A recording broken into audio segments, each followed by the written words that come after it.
we get a little insight into Victor Strand.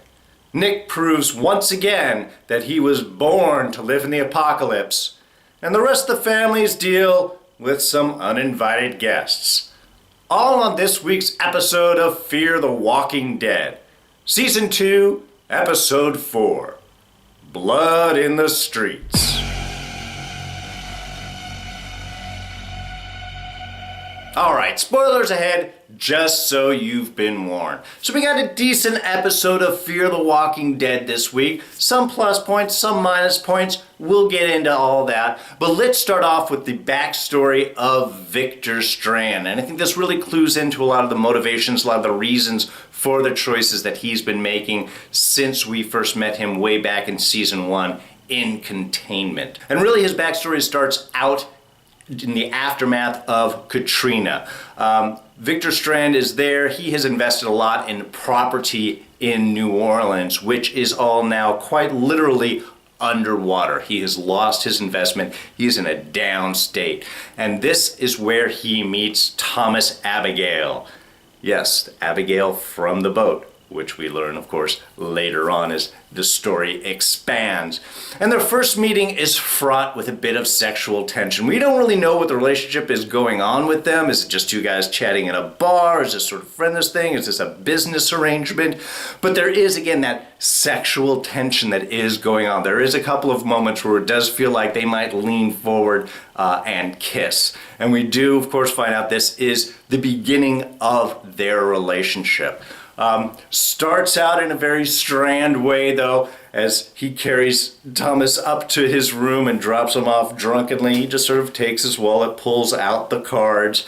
You know, he's looking to start to rebuild his empire, his investment. And I love Thomas's little bit as he's drunkenly looking up, maybe I won't remember this. But of course he does. And a few days later, he shows up at Strand's door. Not with the police. I mean, he's got his muscle. He's got Luis. I mean, he seems like the muscle, really kind of a partnership for Thomas, as we find out. But even that whole meeting is really set up nicely. It's more of an appreciation of what is it that you have done with my money? What is it that you can do? Where can you go? You know, Victor he's buying some suits. He's buying credit card debt. And in case you weren't entirely sure on that, when he says he bought $30,000 in credit card debt, it wasn't just 30 grand in debt. He's paid 30 grand for an amount of credit card debt, which could be $100,000 to $300,000, maybe even more or less, depending. He's buying pennies on the dollar on the chance that he can collect more of that debt in and thus pay himself back. And Victor really seems like the guy that would call you up trying to collect credit card debt. Sort of a perfect series of choices there. But Thomas is not getting him into trouble.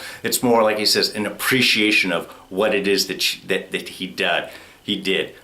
You can make something beautiful out of something coarse. There's an appreciation of this. This is the foundation of their relationship. But again, it is not a gift that he gives to Strand. It's not anything else. By not turning him in, he has obligated him, as he says downstairs. I haven't pardoned you. I've obligated you.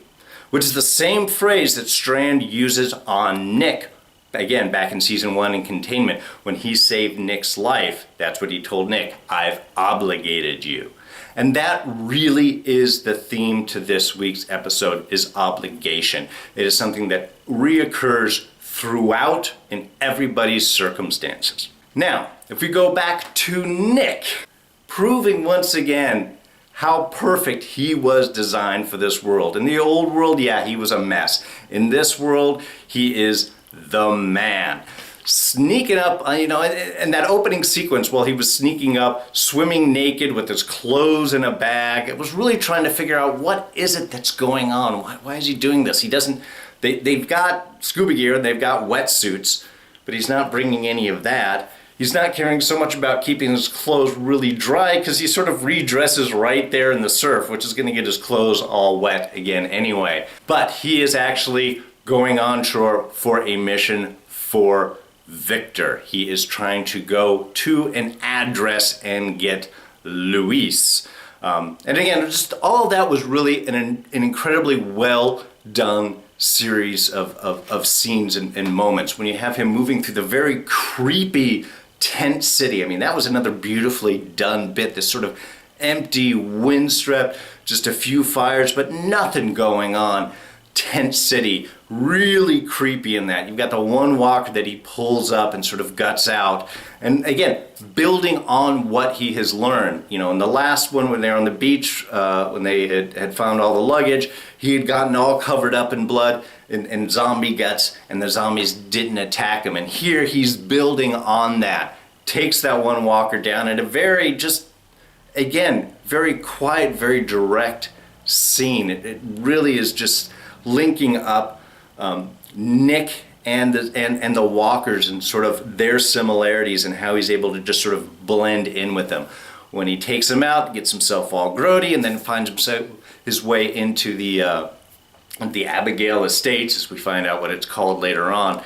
All of that's really well done. Even when he finds the occasional lone walker and he just sort of mimics the way that they're walking, and you can see that he's sort of drifting back into his old place in heroin land. This was pretty much kind of where he was. He was like a walker, only just had a little bit more of thought going on into it, as he wasn't undead. So all of those just really, really beautifully done. And then when he finally runs into Luis and shows him the note, "No, Victor sent me," that was cool, and it was just so odd. The oddest point on that was how Luis is so worried about Nick messing up his car. Well, you're gonna change, you're gonna clean off, you're not getting blood on the interior. Nick's like, what, you're gonna put it on the boat?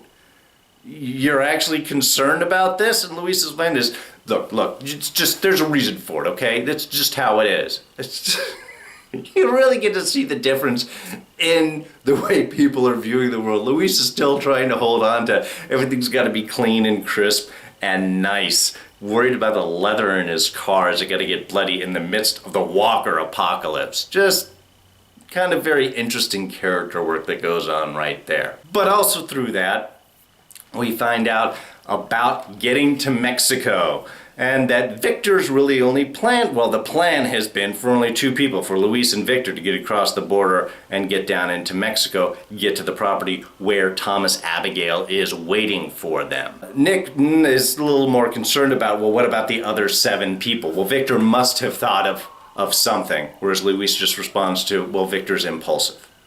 So is there a plan? Is there not a plan? Is there an adjustment for a plan? We don't know where Victor is going on with this, but he needs Nick. Victor needs Nick. That's why he has obligated him, because of all of these things. Everything that Nick has demonstrated, especially this season, in surviving the way that he's able to get through. That is what Victor saw in him, which is why he obligated him to go. But Nick isn't going anywhere without his family, which kind of, in his own way, obligated Strand to take the rest of the family into sort of, at that point, I'll figure out what's going to go on as we get closer to Mexico. Meanwhile, back on the boat, we got Travis and Maddie having other relationship issues. This one centered around Strand, and it sort of makes sense. Travis upset that Strand just cut that boat, cut Alex and Jesse loose on the boat. Maddie trying to be a bit more defensive of how much we need Strand. And these are some of the, again, discussion points that do pop up throughout this part of the episode. Do we need Strand? Do we not need Strand? Travis doesn't believe that we do.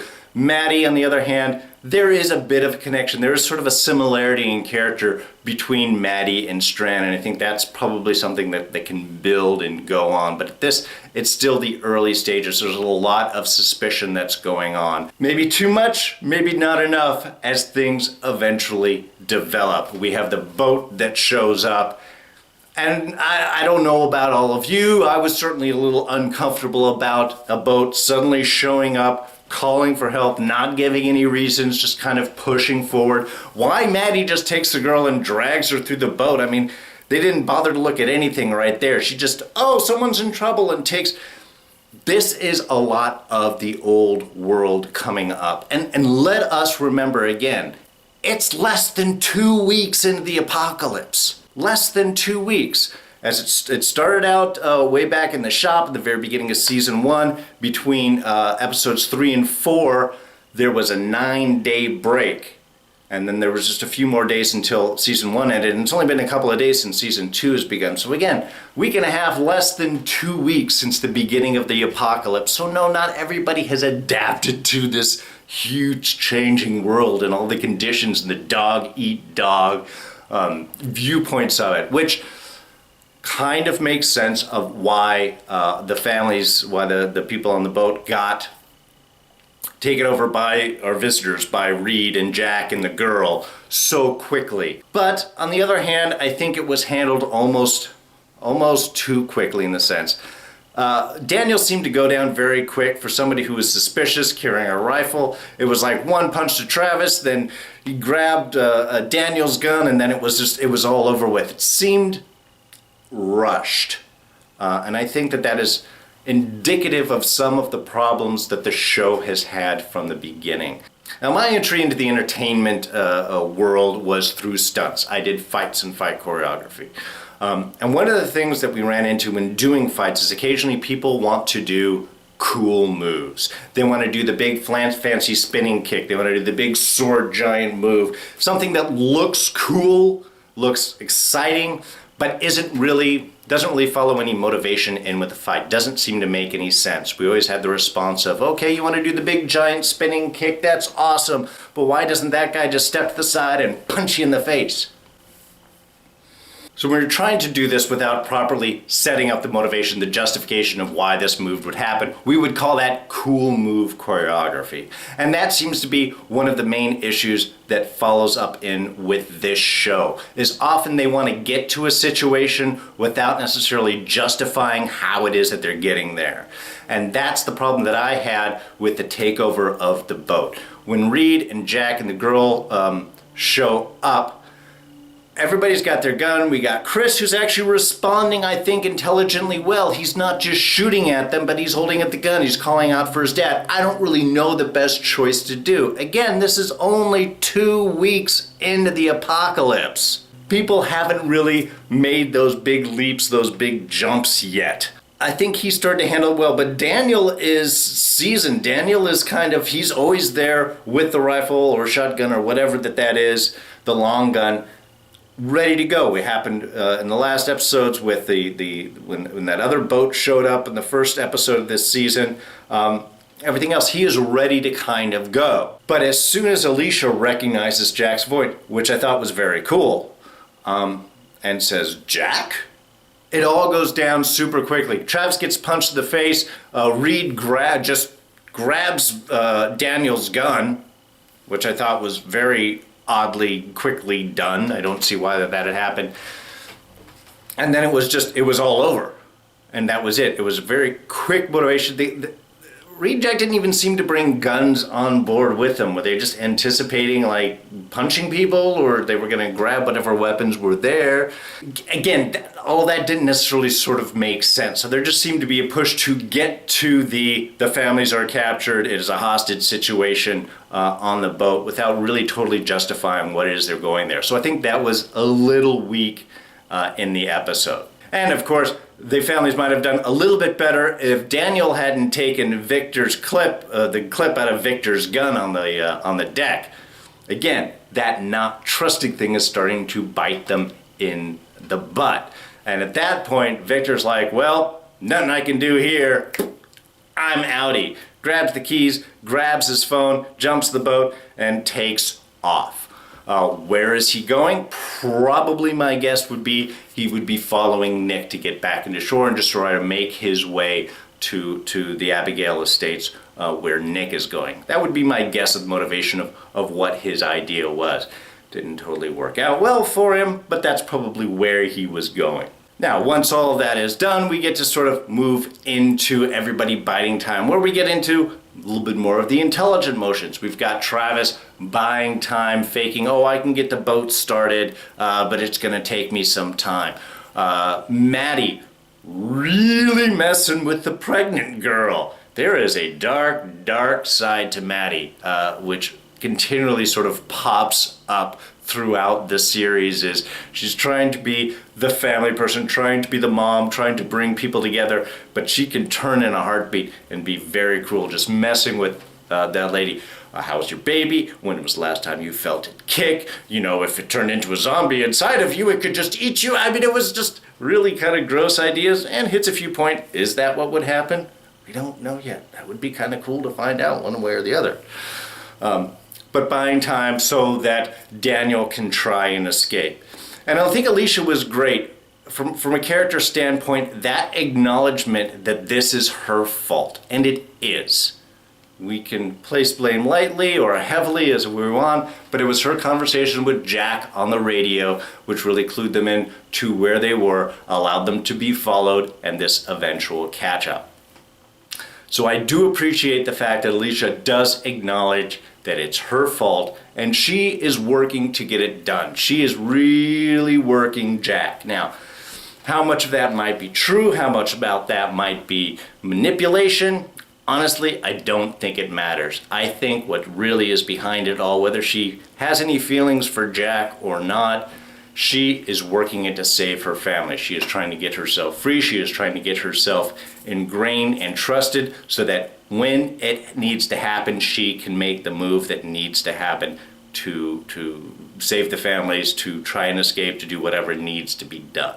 Unfortunately, all of this buying time that they're trying to do just isn't enough. They just take too long. Before they can attempt any escape, Connor shows up, grabs Travis, grabs Alicia, Jack goes with him, and boom, they're off the boat, leaving just a couple of red shirts behind, which aren't going to last. Because as soon as Nick and Luis start heading towards the boat and they see, I love that little bit where it's like, all right, Nick, you take the till. Luis just pulls up the rifle, and as the girl's looking, hey, someone's coming, just boom, there goes the girl, boom, there goes the other guy.